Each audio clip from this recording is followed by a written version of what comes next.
Morning, all of you. Yesterday we have started the fourth unit, electromagnetic induction, EMI and alternating current. ये unit हमने start की थी। Introduction हमने कल कर लिया था। इंट्रोडक्शन क्या था? इलेक्ट्रोमैग्नेटिक इंडक्शन का फिनोमिना क्या है वो हमने देख लिया था। देन हमने एक एक्सपेरिमेंट स्टडी किया था जो कि फेराडे ने दिया था in order to prove the phenomena of electromagnetic induction. उसके रिजल्ट्स आप लोगों ने मुझे सेंड कर दिए थे। आई नो कुछ बच्चों ने मुझे नोटबुक्स जब सेंड की थी तो उसमें उन्होंने कोज ऑफ ईएमएफ वहां पे लिखा हुआ था कि हर केस में हमने 3 केसेस किए थे एक्सपेरिमेंट के। तीनों केसेस में अलग अलग कोजेस रहे होंगे कि वहां पे इलेक्ट्रोमैग्नेटिक इंडक्शन कैसे ईएमएफ वहां पे कैसे प्रोड्यूस हुआ है, इंड्यूस हुआ है। ठीक है, उसके बाद अब आज हम स्टडी करेंगे कि यहाँ पे सबसे पहले हमें कर लेना चाहिए था कि मैग्नेटिक फ्लक्स, हर बार हम बात कर रहे हैं कि जब मैग्नेटिक फ्लक्स चेंज होगा तो उस केस में यहाँ पे ईएमएफ या फिर हमारे पास करंट क्या होगा, इंड्यूस होगा। तो मेन जो रीजन है ईएमएफ या फिर करंट के इंड्यूस होने का वो क्या है, चेंज इन मैग्नेटिक फ्लक्स या फिर चेंज इन मैग्नेटिक फील्ड। तो मैग्नेटिक फील्ड का चेंज होना अल्टीमेटली वही बताता है कि मैग्नेटिक लाइंस का चेंज होना, और मैग्नेटिक लाइंस का चेंज होना मतलब इनडायरेक्टली मैग्नेटिक फ्लक्स का चेंज होना। तो सबसे पहले आज हम बात करेंगे मैग्नेटिक फ्लक्स क्या होता है। तो देखिए, आप लोग पहले भी स्टडी कर चुके हो, जब हम लोगों ने फर्स्ट यूनिट की थी उसी से कुछ कुछ रिलेटेड है मैग्नेटिक फ्लक्स। वहां पे हमने इलेक्ट्रिक फ्लक्स की बात की थी, यहाँ पे हम किसकी बात करेंगे, मैग्नेटिक फ्लक्स की। वहां पे इलेक्ट्रिक फ्लक्स रिलेटेड था किससे, electric field lines passing through any area of cross section. वही देखा था हमने कि जो इलेक्ट्रिक फील्ड लाइंस है वो किसी भी एरिया ऑफ क्रॉस सेक्शन से पास करती है तो उसको हम क्या कहते हैं, इलेक्ट्रिक फ्लक्स। अब यहाँ पे किसकी बात कर रहे हैं, मैग्नेटिक फ्लक्स की। तो मैग्नेटिक फ्लक्स की बात कर रहे हैं तो बेटा किसकी बात करेंगे, मैग्नेटिक फील्ड लाइंस की। ठीक है, तो सपोज ये आपके पास कोई सरफेस है जिसका एरिया है ए, इसको हम रख देते हैं, it is held in magnetic field. इसको हम मैग्नेटिक फील्ड के अंदर जब रख देंगे तो इसमें से, इस एरिया में से कितनी मैग्नेटिक लाइंस पास करेंगी। ठीक है, और we can say how much magnetic field lines passes through a surface जिसका एरिया कितना है a when it is placed in a magnetic field b। तो उस टाइम पे कितनी नंबर ऑफ लाइंस इस एरिया ऑफ क्रॉस सेक्शन में से पास कर रही है, जब हमने इसको बी मैग्नेटिक फील्ड में रखा हुआ है तो वही हमारे पास क्या होगा, मैग्नेटिक फ्लक्स होगा, जिसको हम डिनोट करेंगे by the letter phi and it is given as B dot A. याद आया, वहां पे हम ई डॉट ए करते थे। तो ये है हमारे पास मैग्नेटिक फ्लक्स, क्योंकि this is related to the magnetic field B. तो B डॉट ए मतलब दोनों का मैग्नेटिक फील्ड और एरिया वेक्टर, दोनों का हम क्या लेंगे, डॉट प्रोडक्ट लेंगे, और इन दोनों का डॉट प्रोडक्ट हमें क्या देगा, एक क्वांटिटी देगा। ये क्वांटिटी कैसी होगी, दो वेक्टर क्वांटिटीज का डॉट प्रोडक्ट होगा, तो यहाँ पे जो क्वांटिटी मिलेगी वो हमें कैसे मिलेगी, एक स्केलर क्वांटिटी, और इसको हम क्या कह रहे हैं, मैग्नेटिक फ्लक्स। तो देखिए, मैग्नेटिक फ्लक्स है वो डॉट प्रोडक्ट है किसका, बी का और ए का। तो आपको पता है डॉट प्रोडक्ट को ओपन करोगे तो कोस थीटा आ जाएगा, तो ये आ जाएगा आपके पास बी ए कोस थीटा, और सॉरी दिस इज फाई। तो मैग्नेटिक फ्लक्स क्या हो गया, denoted by phi and it is given as B A cos theta. ये पता है ना, बी ए कोस थीटा कब आया, जब हमने डॉट प्रोडक्ट को ओपन किया। तो देखिए यहां से हम क्या कर सकते हैं, सपोज ये आपके पास मैग्नेटिक फील्ड है कुछ इस तरीके से,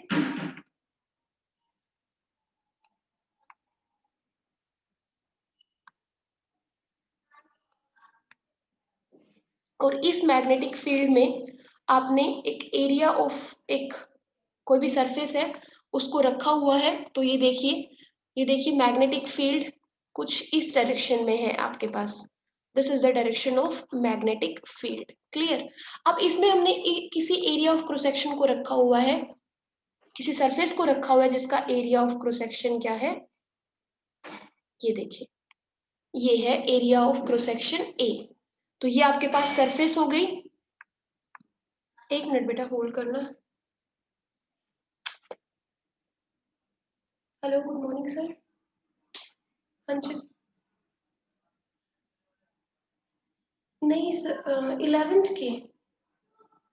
सर 11th का मैं आपको अभी लाइव क्लास ले रही हूँ, थोड़ी देर में चेक करके बता दूंगी। हाँ हाँ हाँ, मैं श्योरली आपको चेक करके बता दूंगी। ओके, ठीक है सर, ठीक है सर। आप चाहोगे तो मैं चेक कर लूंगी, अदरवाइज आप बोलोगे तो मैं। ठीक है सर, ठीक है, ओके।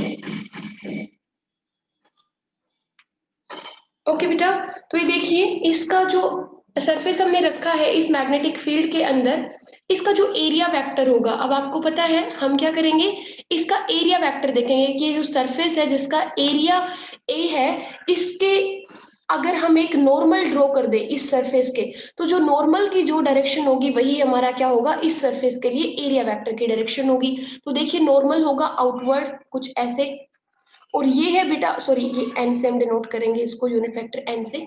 और ये है आपके पास मैग्नेटिक फील्ड की डायरेक्शन। तो देखिए दोनों के बीच में एंगल कितना बन रहा है, थीटा। तो ये वही थीटा है, ये आपके पास मैग्नेटिक फील्ड है, ये एरिया ऑफ क्रॉस सेक्शन है, और ये थीटा है कि उस एरिया ऑफ क्रॉस सेक्शन का जो नॉर्मल है या एरिया वेक्टर है वो मैग्नेटिक फील्ड के साथ जितना एंगल बनाता है, उन दोनों के बीच में जो एंगल है उसका हम क्या लेते हैं, कोसाइन लेते हैं। और इसका ये आपके पास क्या होगा, मैग्नेटिक फ्लक्स होगा। क्लियर है, कोई डाउट तो नहीं। अब देखो, ये तो कब है, जब आपके पास मैग्नेटिक फील्ड कैसा है, यूनिफॉर्म मैग्नेटिक फील्ड के अंदर आपने क्या रखा हुआ है, किसी भी एक सरफेस को रखा हुआ है, उस केस में हमारे पास जो फ्लक्स आता है वो आता है B A cos theta is equal to five. लेकिन अगर हम क्या करें कि हमारे पास ये मैग्नेटिक फील्ड यूनिफॉर्म ना हो के वेरिएबल हो, समझ गए हो, मतलब ये मैग्नेटिक फील्ड बी की जो स्ट्रेंथ है वो वेरी कर रही हो, तो वेरी कर रही होगी तो हमें क्या करना पड़ेगा, इस कंप्लीट सरफेस को छोटे छोटे एरिया एलिमेंट्स में ब्रेक करना पड़ेगा। और हम ये कंसिडर कर लेंगे कि वो जो स्मॉल एरिया एलिमेंट है उसके लिए मैग्नेटिक फील्ड क्या है, कांस्टेंट। देखिए फिर से समझिए, this is the case when the magnetic field क्या है, कांस्टेंट है, यूनिफॉर्म मैग्नेटिक फील्ड है। लेकिन जब ये मैग्नेटिक फील्ड कांस्टेंट ना होके क्या हो, वेरिएबल हो, उस केस में हम क्या करेंगे, उस केस में जो एक कंप्लीट सरफेस है जिसका एरिया ए है उसको स्मॉल स्मॉल एरियाज में क्या कर देंगे, डिवाइड कर देंगे, जैसे delta A one, delta A two, delta A three, इस तरीके से up to delta A N. और हम ये मान लेंगे कि जो ये स्मॉल स्मॉल एरियाज है इनके लिए जो मैग्नेटिक फील्ड है वो कैसा रहेगा, कांस्टेंट रहेगा। तो यहाँ से जो मैग्नेटिक फील्ड होगा, सपोज फर्स्ट वाले एरिया एलिमेंट के लिए जो मैग्नेटिक फील्ड है वो कितना है, B1, और ये B1 क्या रहेगा, इस एरिया एलिमेंट के लिए कांस्टेंट रहेगा। इसके लिए होगा B2, इसके लिए होगा B3, और इसके लिए होगा Bn। समझ गए, अभी हमें क्या करना है, हमें क्या निकालना है, फ्लक्स निकालना है। फ्लक्स क्या है, डॉट प्रोडक्ट है किसका, बी का और ए का। तो देखिए फर्स्ट के लिए मैग्नेटिक फील्ड क्या है, B1, एरिया एलिमेंट क्या है, डेल्टा A1। समझ गए, सेकंड के लिए अब सारे इनको जोड़ना पड़ेगा ना, कि फर्स्ट जो एरिया एलिमेंट है उससे हमें मैग्नेटिक फ्लक्स कितना मिलेगा, ये φ1 मिलेगा, है ना। अब ऐसे ही B2 डेल्टा A2, क्लियर है, ऐसे ही B3 डेल्टा A3। अब देखिए ये अगर हम देखें तो क्या बन जाएगा, φ1 बन जाएगा, ये क्या बन जाएगा, φ2 बन जाएगा, ये क्या बन जाएगा, φ3 बन जाएगा, ऐसे ही अप टू φn। और इन सबको अगर आप जोड़ दोगे तो यहाँ से देखिए, अगर आप इनको जोड़ते हो तो क्या बनेगा, समीशन लिख सकते हैं, तो ये हो जाएगा आपके summation I is equal to 1 to n, और ये आपके पास क्या आ जाएगा, देखिए B1 B2 B3 up to Bn है, तो यहां से हम कर देंगे Bi, ठीक है, डेल्टा AI, इसको लिख सकते हैं। और जब ये डेल्टा A, यहां से देखिए, when this delta A is very small, and almost approaching to zero, उस केस में हमारे पास ये समीशन है वो किस में चेंज हो जाएगा, इंटीग्रेशन में। तो ये आपके पास इंटीग्रेशन आ गया और ये बन गया b, और ये डेल्टा ए क्या बन जाएगा, डी ए बन जाएगा। तो ये बन गया बी डी ए। क्लियर है? तो ये आपके पास कब आ गया, फ्लक्स, जब आपके पास मैग्नेटिक फील्ड क्या है, वेरिएबल है। अगर आपके पास कांस्टेंट मैग्नेटिक फील्ड है तो फाई की वैल्यू क्या होगी, B dot A. I hope ये आप समझ गए हो। ठीक है बेटा, किसी को कोई डाउट है तो पूछ लीजिए, और अगर डाउट नहीं है तो अब हम डिस्कस करते हैं इसके कुछ केसेस। केसेस क्या होंगे, जब दे देखिए आपका जो फ्लक्स है B इज इक्वल टू क्या है, sorry phi is equal to B dot A, और इसको कॉस डॉट प्रोडक्ट को आप ओपन करोगे तो ये होगा बी ए कॉस थीटा। तो क्योंकि थीटा के ऊपर डिपेंड कर रहा है मैग्नेटिक फ्लक्स, मतलब थीटा को वेरी करोगे तो मैग्नेटिक फ्लक्स भी क्या होगा, चेंज होगा।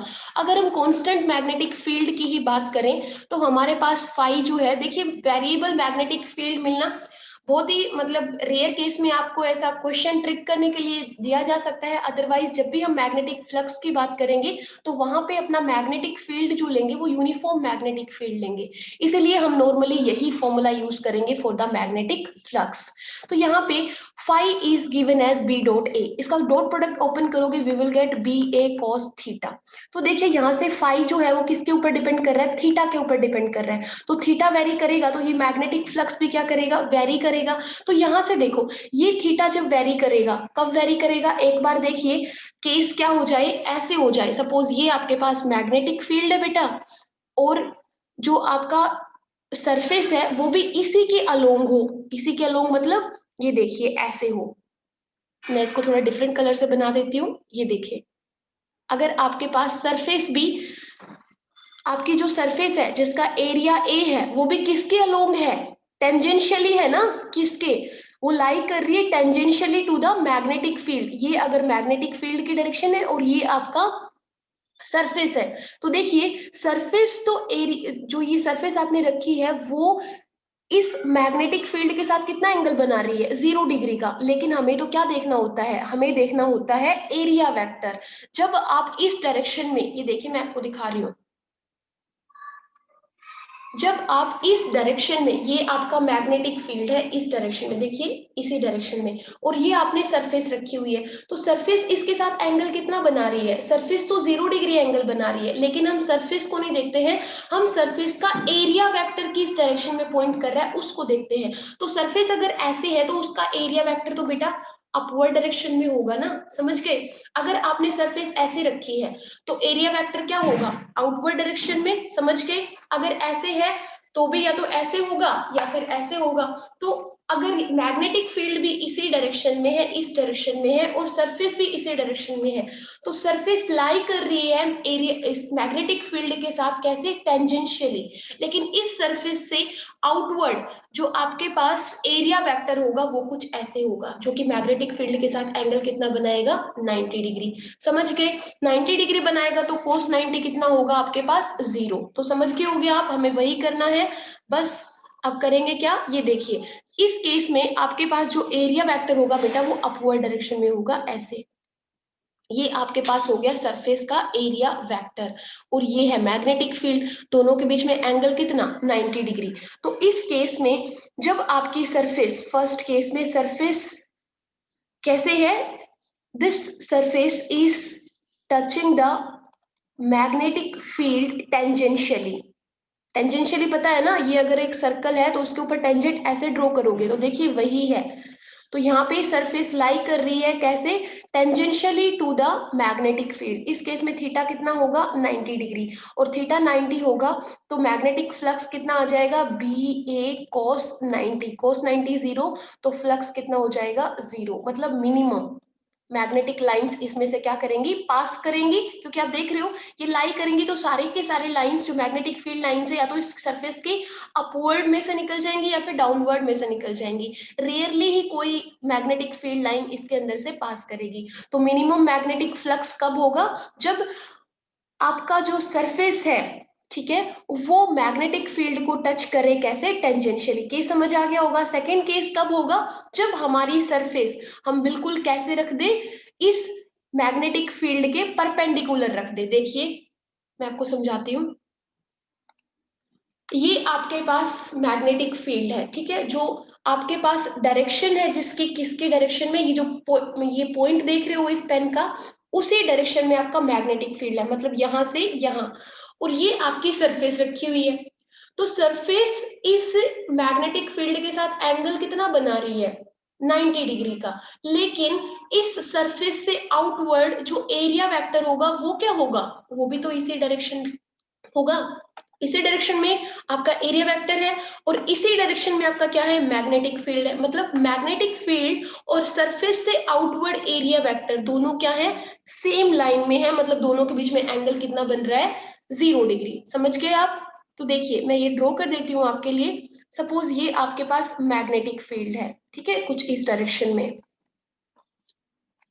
अगर मैग्नेटिक फील्ड इस डायरेक्शन में है तो हमारी जो सरफेस होगी वो भी ऐसे ही होगी। देखिए इसके जस्ट परपेंडिकुलर, ऐसे। ये हो गया परपेंडिकुलर। इसका एरिया कितना है, ए। सरफेस तो परपेंडिकुलर है, लेकिन इस सरफेस से आउटवर्ड जो एरिया वेक्टर होगा बेटा, वो भी तो इसी डायरेक्शन में होगा, मैग्नेटिक फील्ड की डायरेक्शन में।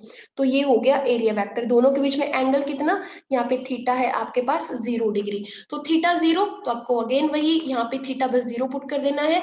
बी ए कोस 0, कोस 0 1, तो यहाँ पे फाई जो होगा वो कितना होगा, बी ए। और ये आपके पास क्या होगा, मैक्सिमम वैल्यू होगी मैग्नेटिक फ्लक्स की। तो क्वेश्चन यहाँ से अराइज ये होता है कि maximum magnetic flux linked with the surface is only possible when the, ये दो केस में बन सकता है। सिंपली आपसे थीटा पूछ सकता है, थीटा तो आंसर आप इजीली दे दोगे। वो आपसे ही पूछेगा कि सरफेस की पोजीशन क्या होगी, मैग्नेटिक फील्ड के साथ जो सरफेस होगी वो क्या होगी, परपेंडिकुलर होगी। उस केस में सरफेस का जो एरिया वेक्टर है वो कितना एंगल बनाएगा मैग्नेटिक फील्ड के साथ, यहाँ पे बी और एरिया वेक्टर के बीच में एंगल कितना है, थीटा है आपके पास 0 डिग्री। तो ये हमें थोड़ा सा डिस्कशन करना था किसके रिगार्डिंग, मैग्नेटिक फ्लक्स के रिगार्डिंग, क्योंकि इससे क्वेश्चन हमेशा पूछा जाता है, चाहे आपसे कुछ भी क्वेश्चन पूछे। तो अब अगर आपको कंसेप्ट क्लियर है तो वो क्वेश्चन को चाहे कितना रोटेट करे आप आंसर दे सकते हो, ठीक है। दूसरी चीज, अब हम यहाँ से एक बार यूनिट्स और डिस्कस कर लेते हैं, क्योंकि मुझे लगता है यूनिट्स में बच्चों को अभी भी कंफ्यूजन है ना।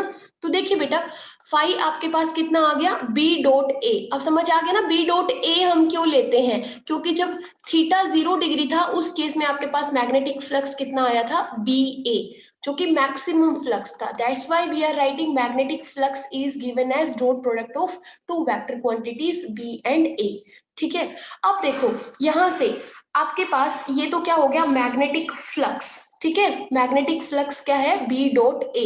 यहां से अगर हमें क्या निकालना हो, मैग्नेटिक फ्लक्स की डेंसिटी निकालनी हो, मतलब जो नंबर ऑफ लाइंस है उसकी स्ट्रेंथ निकालनी हो, जिसको हम क्या कहेंगे, मैग्नेटिक फ्लक्स डेंसिटी।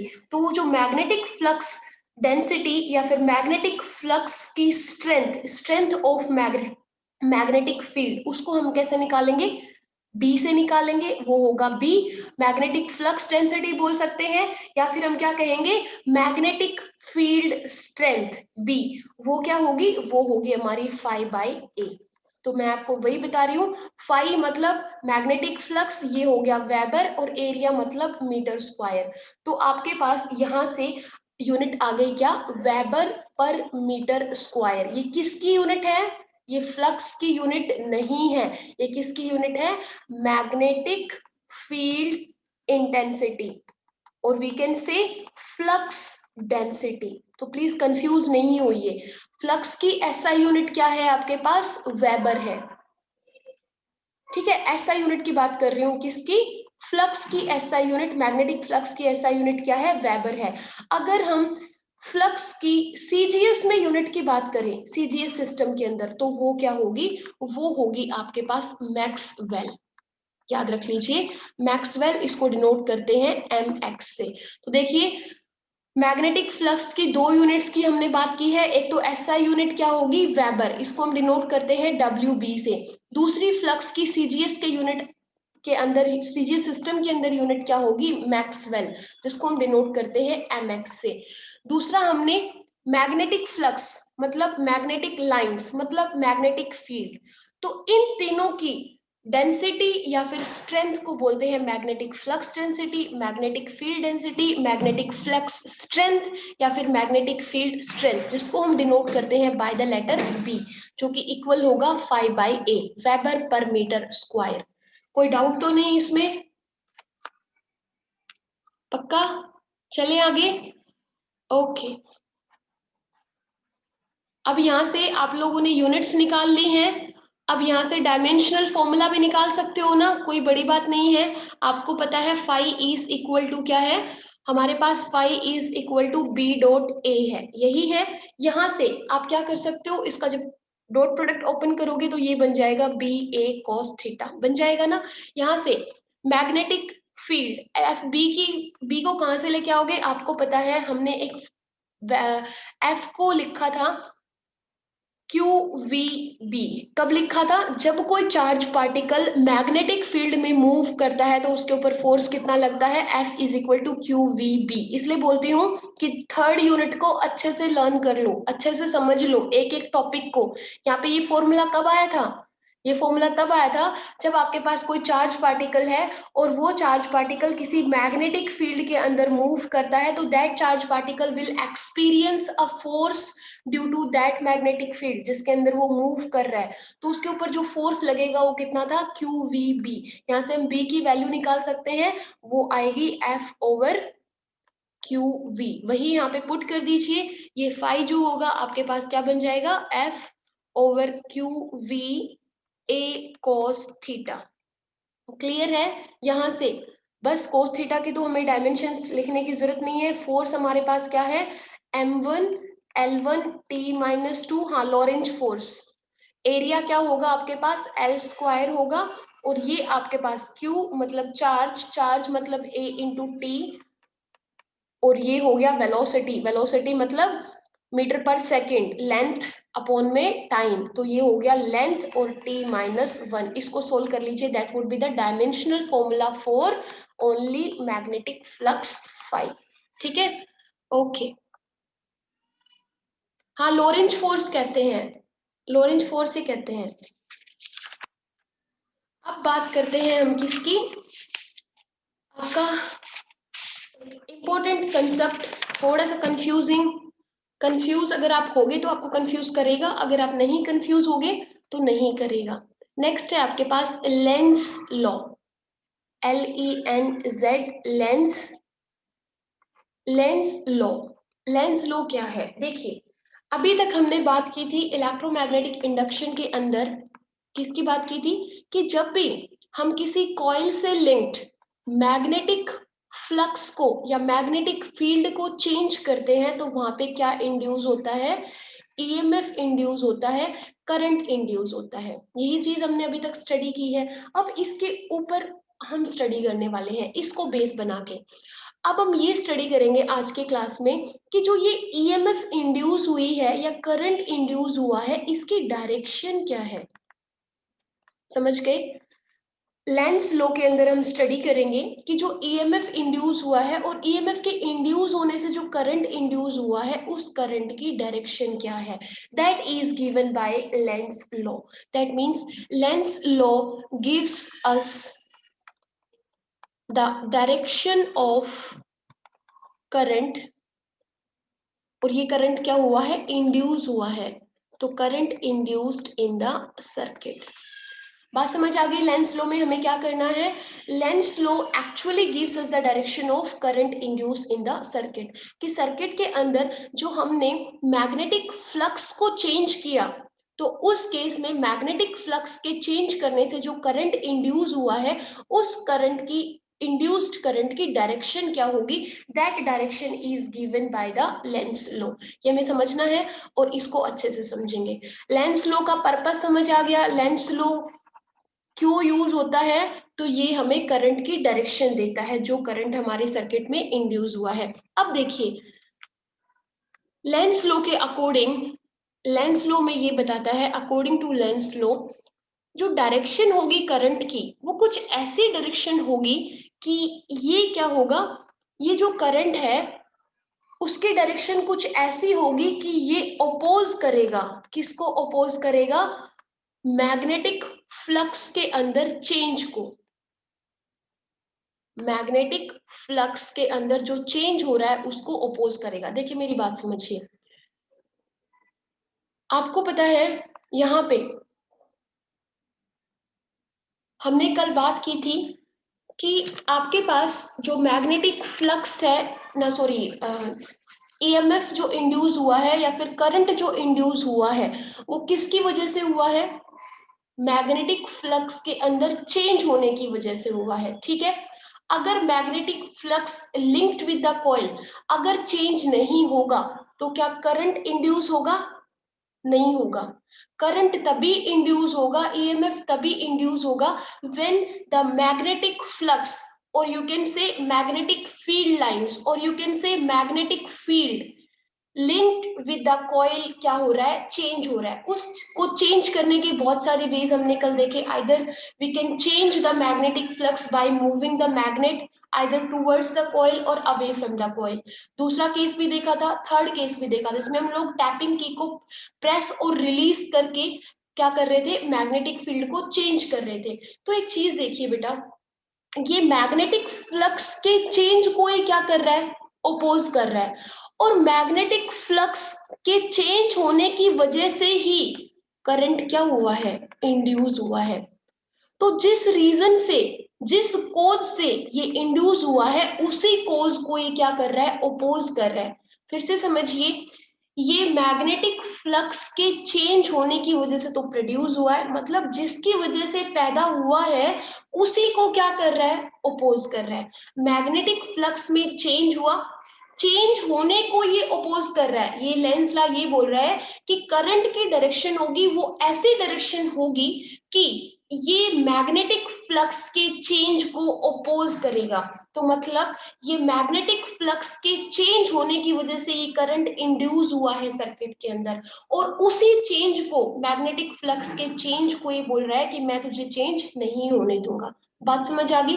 तो ये बस एक इंपॉर्टेंट बोल सकते हैं कि लाइन थी जो आपको समझना है कि Lenz law, according to Lenz law the direction of induced current, the direction of induced current is such that it opposes the change in magnetic flux responsible for its production। ये lines का मतलब समझ आ गया है ना, कि जिस magnetic flux में चेंज की वजह से ही ये क्या हुआ है? प्रोड्यूस हुआ है इंड्यूस्ड करंट, और इंड्यूस्ड करंट कुछ ऐसी डायरेक्शन लेगा, या जो करंट इंड्यूस होगा उसकी डायरेक्शन कुछ ऐसी होगी कि ये मैग्नेटिक फ्लक्स के अंदर जो चेंज है उसको क्या करेगा? ओपोज करेगा। अब हमें ये समझना है कि ये कैसे ओपोज करेगा। अब देखो, सपोज ये आपके पास एक कॉइल है, ठीक है। अब मैं उस कॉइल को गैल्वेनोमीटर से अटैच करके नहीं बना रही हूँ, सिर्फ कॉइल बना रही हूँ, क्योंकि इसी कॉइल में क्या होगा? करंट को इंड्यूस होना है, प्रोड्यूस होना है। अब देखिए, ये आपके पास कॉइल है। जब आप इस मैग्नेट को, ये आपके पास मैग्नेट है जिसका नॉर्थ पोल है, साउथ पोल है। अब ये कुछ मैग्नेटिक लाइंस है कुछ ऐसे, देखिए उसको थोड़ा सा दूर बना लेते हैं। ये आपके पास मैग्नेट है, नॉर्थ पोल साउथ पोल। देखिए बहुत ध्यान से समझना है इस चीज को, बहुत इजी लगेगा आपको लेकिन बहुत डिफिकल्ट लगता है सबको। ये मैग्नेटिक लाइंस होंगी कुछ ऐसे, क्लियर है? तो सपोज आप इस मैग्नेट को जब टूवर्ड्स द कॉइल मूव करोगे तो यहाँ पे मुझे ये बताइए, मैग्नेटिक फ्लक्स इंक्रीज करेगा डिक्रीज करेगा? टूवर्ड्स द कॉइल अगर आप इस मैग्नेट को मूव कर रहे हो तो मैग्नेटिक फ्लक्स चेंज होगा, चेंज तो होगा लेकिन इंक्रीज होगा डिक्रीज होगा? आप सबको पता है अब इंक्रीज होगा। तो बेटा इस कॉइल के अंदर जो करंट की डायरेक्शन होगी वो करंट कुछ ऐसी डायरेक्शन में प्रोड्यूस होगा कि वो इस मैग्नेटिक फ्लक्स को इंक्रीज होने से स्टॉप करेगा, ओपोज करेगा। बात समझ आ गई? इस कॉइल के अंदर करंट की कुछ ऐसी डायरेक्शन होगी such that current will be induced in such a direction that it will oppose the change in magnetic flux। मतलब जो ये towards the coil इसको ला रहे हो और towards the coil move करने से जो magnetic flux increase होगा वो इंक्रीज नहीं होने देगा कौन? करंट। वो करंट कुछ ऐसे डायरेक्शन लेगा। अब देखिए करंट की डायरेक्शन क्या हो सकती है। अगर करंट एंटी क्लॉकवाइज हो कुछ ऐसे, तो आप ये देखिए कि ये जो अपर वाला फेज है ये कौन सी पोलैरिटी ले लेगा? ऐसे। बात समझ आई? अगर ये कॉइल का अपर फेज और लोअर फेज मैं अभी आपको समझा दूंगी।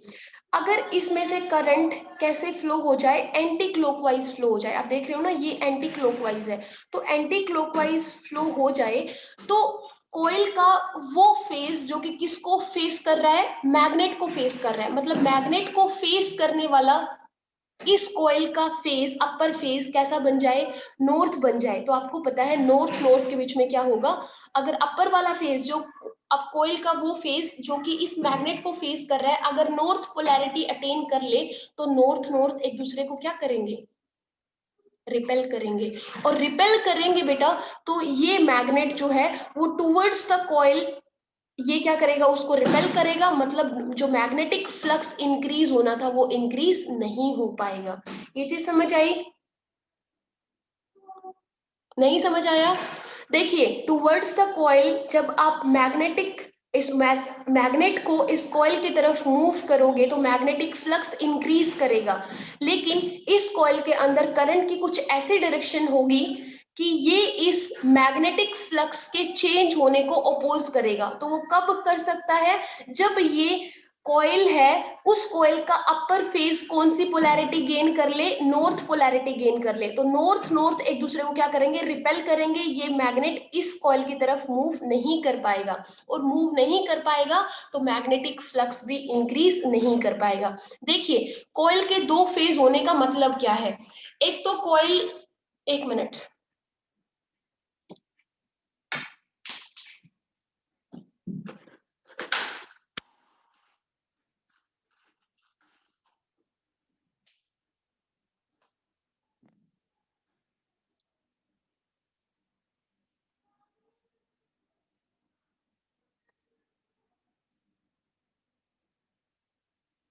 ये देखिए ये कॉइल है ना, इस कॉइल के दो फेज है। एक तो ये अपर वाला फेज और एक ये लोअर वाला फेज। अगर अपर वाले फेज में आप खुद देखिए, आपने घर पे रिंग होगी, उस रिंग को अपने सामने लेके देखिए कि अपर वाले फेज में अगर करंट एंटी क्लॉकवाइज डायरेक्शन में है तो उसी एंटी क्लॉकवाइज डायरेक्शन वाले करंट को जब आप लोअर साइड से देखोगे तो वो करंट आपको कैसा दिखेगा? क्लॉकवाइज दिखेगा। समझ गए? तो एक कॉइल के कितने फेज हो गए? दो फेज हो गए, अपर वाला और लोअर वाला। तो अपर वाले में अगर करंट एंटी क्लॉकवाइज है तो वो फेज कैसे बिहेव करेगा? North polarity. लेकिन उस सेम करंट को जब आप डाउनवर्ड डायरेक्शन से देखोगे, आप खुद एक्सपेरिमेंट करके देख लेना, तो ये सेम एंटी क्लॉकवाइज करंट जब डाउनवर्ड फेज से देखोगे तो आपको कैसे दिखेगा? क्लॉकवाइज दिखेगा। क्लॉकवाइज दिखेगा तो जो लोअर फेज है कॉइल का वो कैसे बिहेव करेगा? As a south polarity behave करेगा। इसीलिए जो आपकी कॉइल है या सर्कुलर कॉइल है उसके भी कितने फेज होते हैं? वो साउथ पोलैरिटी भी बिहेव करेगा, नॉर्थ पोलैरिटी भी बिहेव करेगा। अब देखिए अगर इस मैग्नेट को आप अवे फ्रॉम द कॉइल लेके जा रहे हो तो मैग्नेटिक फ्लक्स क्या करेगा? डिक्रीज करेगा। तो यहाँ पे जो करंट इंड्यूस होगा वो ऐसी डायरेक्शन में इंड्यूस होगा कि वो इस मैग्नेटिक फ्लक्स के डिक्रीज होने को स्टॉप करेगा, अपोज करेगा। तो वो कैसे हो सकता है? अब समझ आ गया? वो करंट जो है वो कुछ ऐसी डायरेक्शन लेगा कि यहाँ पे अगर नॉर्थ पोल दूर जा रहा है तो ये पोलैरिटी क्या बन जाए? साउथ पोलैरिटी बन जाए और ये इसको अपनी तरफ क्या कर ले? अट्रैक्ट कर ले। समझ गए? तो यहाँ पे जब अवे फ्रॉम द कॉइल जा रही है ये मैग्नेट तो उस केस में इस कॉइल में जो करंट होगा वो कौन सा करंट होगा? कौन से डायरेक्शन में होगा? क्लॉकवाइज डायरेक्शन में। और देखिए ये जो कॉइल है उसका अपर फेस जो कि इस मैग्नेट को फेस करेगा वो कैसा बन गया है? एज ए साउथ पोल बन गया है। साउथ पोलैरिटी इस कॉइल ने गेन कर ली है। तो ये देखिए अब अगर मैग्नेट को अगर आप away from the coil move करा रहे हो, तो ये यहाँ पे नॉर्थ पोल है और ये साउथ पोल है, ये इसको अपनी तरफ क्या करेगा, अट्रैक्ट करेगी, और जो मैग्नेटिक फ्लक्स डिक्रीज हो रहा था उसको डिक्रीज होने से क्या करेगी, ओपोज करेगी। समझ आ गया? इतने एफर्ट्स के बाद तो समझ आ जाना चाहिए। आगे चले, कोई डाउट तो नहीं किसी को? अभी भी कोई डाउट है तो पूछ लीजिए। सबको ये समझ आ गया कि लेंस लो करंट की डायरेक्शन कैसे देता है, और कैसे ये जो इंड्यूस्ड करंट है वो मैग्नेटिक फ्लक्स में चेंज को क्या कर रहा है, अपोज कर रहा है। जब दूर जा रहा है तो मैग्नेटिक फ्लक्स को क्या होना चाहिए, डिक्रीज, लेकिन ये इसको डिक्रीज नहीं होने देगा। क्यों नहीं होने देगा? क्योंकि ये करंट कुछ ऐसी डायरेक्शन में इंड्यूस होगा कि कॉइल को नॉर्थ पोलैरिटी और साउथ पोलैरिटी बना देगा अकॉर्डिंग टू द मैग्नेट, कि मैग्नेट का मूवमेंट कैसा है, टूवर्ड्स द कॉइल है तो यहाँ पे मैग्नेटिक फ्लक्स को इंक्रीज होना होगा, तो इंक्रीज होने से कैसे रोकेगा, करंट कुछ इस डायरेक्शन में यहाँ पे इंड्यूस होगा कि ये जो कॉइल है वो क्या